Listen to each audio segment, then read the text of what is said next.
Hola, buenas tardes amigos, ¿cómo estáis? L'expatrieur pour vous servir. On est samedi 20 janvier, je crois. Donc là, on va rentrer dans la ville de Valence. J'ai pas encore reçu mon micro que j'ai commandé pour avoir des qualités un peu mieux au niveau de l'audio. Donc là, je vous fais une vidéo de la voiture. Et on va traverser gentiment Valencia. Donc là, juste à la droite,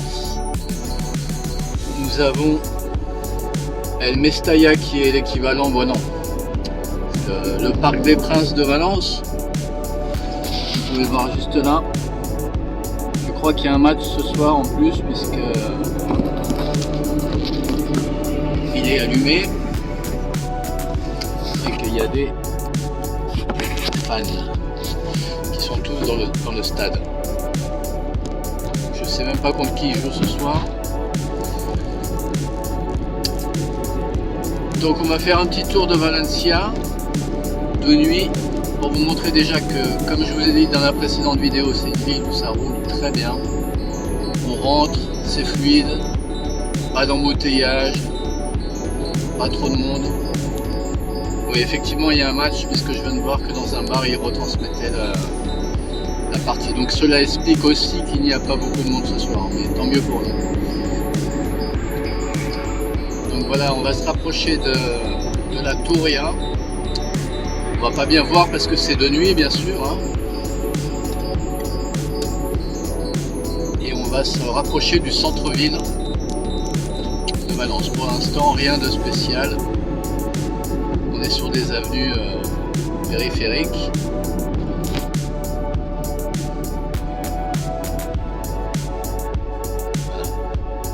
Au moins, au vu des plaques d'immatriculation que je filme, vous savez qu'on est en Espagne. On n'est pas, c'est pas un scam que je vous fais d'Aubervilliers ou Saint-Maur-les-Fossés. On est bien en Espagne. Hop. Direction Alicante, Albacete, Palau de la Música, avec des très bons concerts. Palau de la Música, c'est comme son nom l'indique, c'est un palais de la musique, comme il en existe un également à Barcelone. Et vous avez chaque semaine des artistes internationaux, que ce soit musique classique, musique jazz. Vous avez des concerts dans une salle très très jolie, juste à côté de la Touria, qui donne sur la Touria d'ailleurs. La Touria, c'est le parc, comme je vous disais, qui fait 8 km de long et qui traverse tout Valence de manière perpendiculaire. Et donc ce palais de la musique est assez prisé. Il y a beaucoup de concerts qui se font là et c'est vraiment un endroit magique, un endroit culturel tout simplement. Voilà. On avance un petit peu.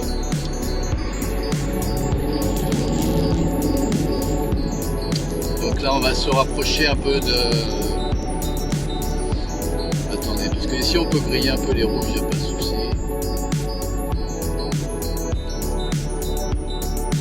Un peu de police là-bas.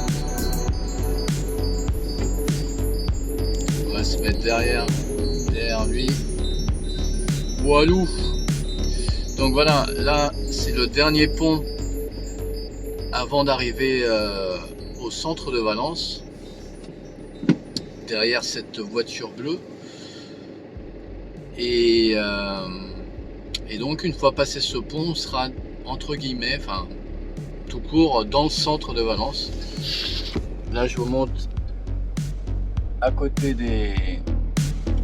Hop, voilà, c'est parti.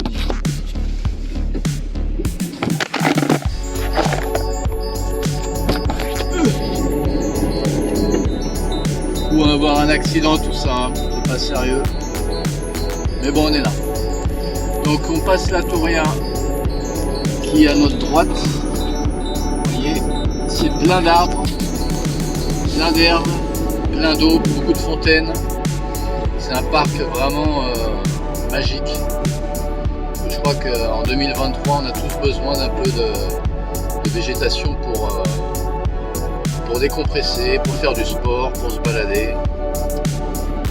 Moi j'arrive pas à comprendre, quand j'étais à Barcelone notamment, le manque d'espace vert se fait sentir, à part le parc de la Ciutadella et éventuellement le parc Güell, mais bon, il faut y accéder parce que c'est quand même au nord de Barcelone. Je trouve que la ville manque d'espace vert. Et quand je suis arrivé à Valence, j'ai vu que en fait, le manque d'espace vert, c'est pas bon du tout, hein. C'est bien d'avoir des arbres, on a besoin d'avoir des arbres. Là, regardez, c'est toute une avenue qu'on va prendre où il y a les activités nocturnes sur Valencia. Là, ça commence un petit peu, c'est normal, on est samedi soir. Ça commence un petit peu à bouchonner tranquillement. Mais pour revenir sur ce que je vous disais, c'est vrai que Valence a cet atout d'être une ville quand même relativement verte. Et c'est vraiment important pour le moral, pour se changer les idées. On ne peut pas vivre dans le béton. L'humain n'est pas fait pour vivre dans le béton.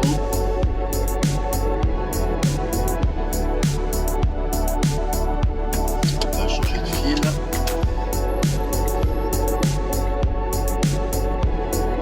Donc là on est à Avenida Marquès de la Gran Turia. Vous avez les bars, Guinness Bar juste là, Saint-Patrick pardon, des pubs irlandais qu'on retrouve dans les grandes villes en général. La police à ma gauche, c'est bien, il y a de la sécurité. Et là on va aller en direction Plaza del Ayuntamiento, qui est la mairie de Barcelone, de Valence. Et on va voir ce qui s'y passe. Donc vous voyez quand même, c'est une ville quand même où ça roule relativement bien. Il y a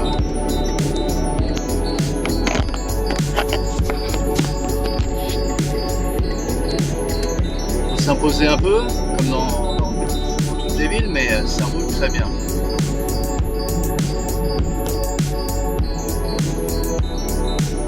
Là, la prochaine vidéo, parce qu'il fait encore un peu froid, hier il a plu, donc j'ai pas pu vous faire la vidéo sur les micro-trottoirs, c'est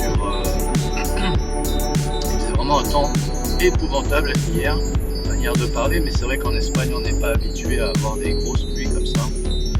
Ça a plu toute la nuit, mais là aujourd'hui ça va un peu mieux, donc voilà, les gens se promènent. Les gens profitent de leur samedi soir. Et nous, on est toujours en direction de la Plaza del Ayuntamiento. On va pas tarder à y arriver. Donc en fait, cette avenue, pourquoi je vous la fais prendre aussi, parce que c'est pas qu'une avenue principale, mais c'est une avenue qui, pas maintenant, puisqu'il est 19h30 quand je vous fais la vidéo, mais aux alentours de 22h, 22h30, vous savez que les Espagnols sont relativement nocturnes, comme nous les Français, mais eux ils ont, c'est vrai, une mirambelle de bars, bars de nuit, discothèques, Tardeo aussi. Je sais pas si vous connaissez le Tardeo. El Tardeo, c'est en fait pour les gens qui ont déjà une famille, qui ont des horaires un petit peu contraignants. Ils peuvent, à partir, je sais pas, mettons qu'ils sortent du travail à 17h, ils vont faire la fête de 17h à 21h, et après ils reviennent chez eux, tranquillement. Et ça permet aux mères de famille de se voir entre elles, de danser un petit peu, de vivre tout simplement, sans pour autant aller en boîte de nuit et revenir à 5h du matin torché. Donc c'est un concept assez intéressant en Espagne, El Tardeo. Donc là c'est le dernier feu rouge avant qu'on arrive à la Plaza del Ayuntamiento, enfin à côté de la place de l'Ayuntamiento. Pour l'instant c'est pas très intéressant parce que je vous fume des culs de voiture depuis tout à l'heure. Mais là, on va rentrer encore plus dans l'épicentre de Valence.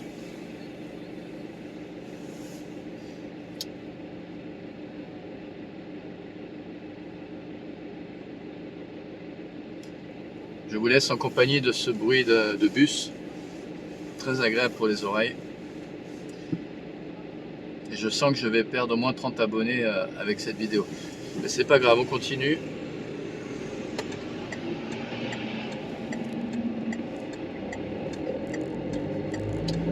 Voilà, des pistes cyclables. Et c'est nettement mieux fait qu'à Paris, hein, parce que là, chacun a sa place. Il y a des voies pour les vélos, mais c'est pas comme dans certaines villes où on peut croiser un vélo comme ça dans notre voie de circulation, ce que je trouve très très dangereux. Là, on peut y aller. Les piétons aussi peuvent y aller.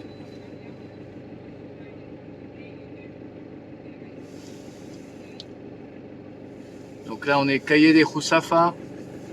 On va atterrir dans des quartiers assez modernes, assez bourgeois, on va dire. Toujours beaucoup de monde dans ces rues parce qu'il y a énormément de petits bars, il y a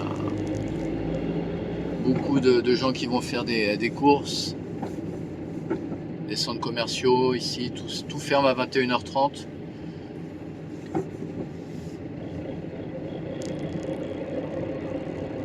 Donc pour vous voyez un petit peu les lumières, on est quand même au mois de janvier, hein, c'est toujours l'hiver, il fait froid.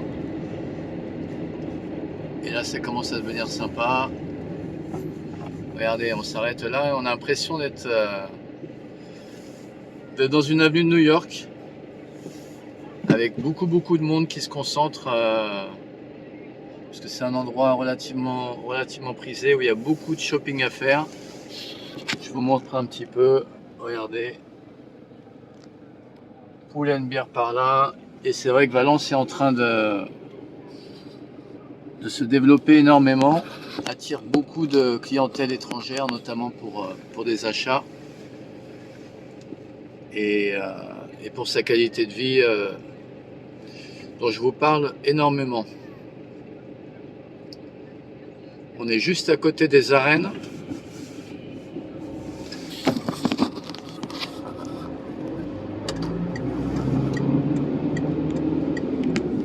Voilà les arènes de Valence. Et moi je vais m'arrêter là 2 petites secondes pour aller livrer ma drogue.